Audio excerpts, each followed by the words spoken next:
Hey there, I'm Dr. Evans, lead researcher for the DinoGenix project. 3 years ago, my team and I pulled off what everyone called the impossible.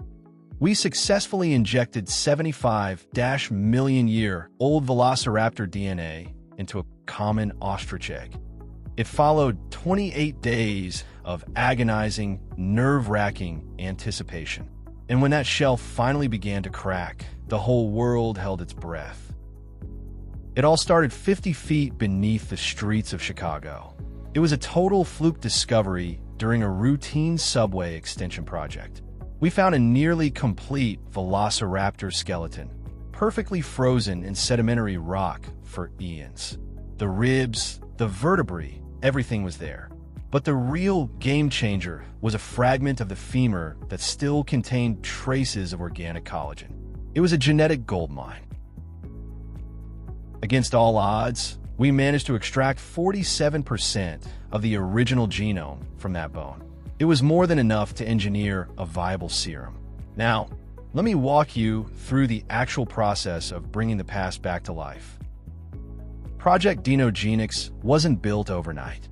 It took 3 months of relentless grinding in the lab. We meticulously spliced the Raptor DNA with modern ostrich genes, specific avian embryonic factors, and proprietary stabilizing agents. The result? A high-potency serum capable of literally reprogramming a living embryo at its most vulnerable stages. This was the point of no return. We placed a fresh ostrich egg into a pressurized, sterile chamber. Under laser guidance, a robotic syringe injected exactly 0.3 milliliters of the serum directly into the yolk sac. At that precise moment, the embryo was only 7 days old, a blank canvas for evolution.